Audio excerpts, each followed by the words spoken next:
Есептер шығару барысында кейде бізге бір ғана шарт емес, бірнеше шарттың қатар орындалуын тексеруіміз қажет болатын кездер болады.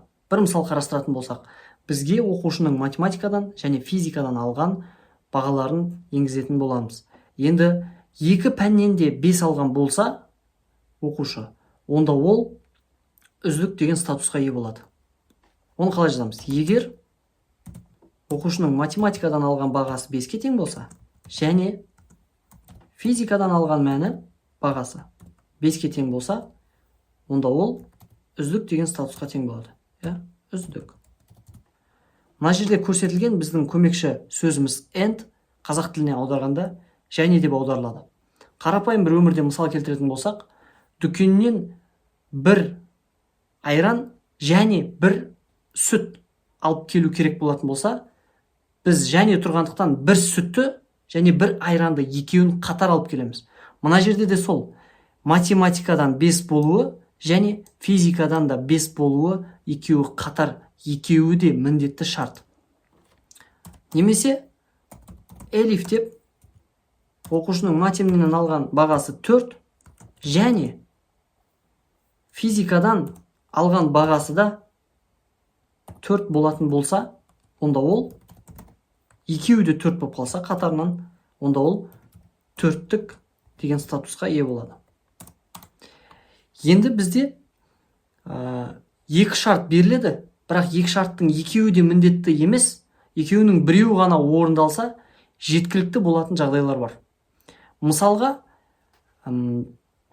оқушы математикадан және физикадан алған бағаларының хотя бы біреусі 5 болатын болса, онда жақсы деген мәлімет шығаратын болсақ, ол қалай болады? Тағы да Элиф, келесі үшінші бір жағдай. Оқушы матемнен 5 алса, немесе физикадан 5 алса. Бұл жерде мен OR деген көмекші операторды қолданып жатырмын. Бұл бізге қазақ тіліне аударғанда немесе болады. Енді жаңағы мысалмен сүт пен айранмен келтіретін болсақ, магазинге барып 1 литр сүт немесе 1 литр айран алып кел десе, біз 1 литр сүтпен ғана қайтып келсек дұрыс болады. Немесе 1 литр айранмен ғана қайтып келсек, ол да дұрыс болады. Немесе айранды да сүтті де бірге алып келсек, ол да дұрыс болады. Яғни мына жерде математикадан 5 болса, немесе физикадан 5 болса, онда жақсы болады. Енді соңғы жағдай else дейік. Онда қанағаттанарлық дейік. Print қанағат. Запуск басып көретін болсақ, бізден екі мәлімет сұрайды. Біріншісін 5, екіншісінде 5 десек, үздік деген мәні шығады. Енді мына жерде мына нәрсені түсіну керек. Жаңағы 1 литр айран, 1 литр сүт мысалымен қарастыратын болсақ, немесе деген қойған кезде екеуін қатар алып келсе, онда ол дұрыс болатын еді.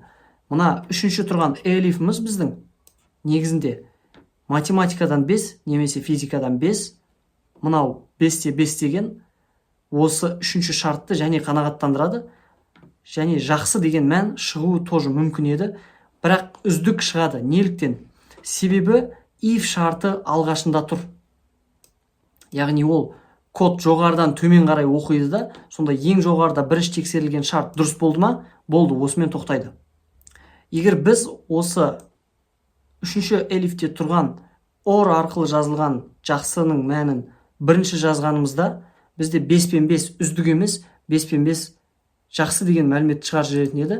Бізде есеп шығару барысында қай шарттың бірінші тексерілетіндігін біз есептің мәніне сәйкес өзіміз анықтап алуымыз қажет. Және осы жерде біз анықтағандай физика мен математиканың екеуінің қатар 5 болса үздік болатын мәні шығатындығы, бірінші тексерілетіндігі дұрыс орындалған. Келесі бір тест жасап, запуск басып 4 және 4 деп енгізсек, бізге 4-тік деген жауап қайтарады. Тағы бір запуск басып көрейік. 3 және 5. Бұл жақсы деген мәлімет шығарады, себебі екі пәннен алған бағасының біреусісі 5 болып тұр. Бұл үшінші элифтегі жақсы деген жауап қалып келеді. Ал басқа жағдайлар, мысалға 4 және 3 қанағат деген жауапқа алып келеді.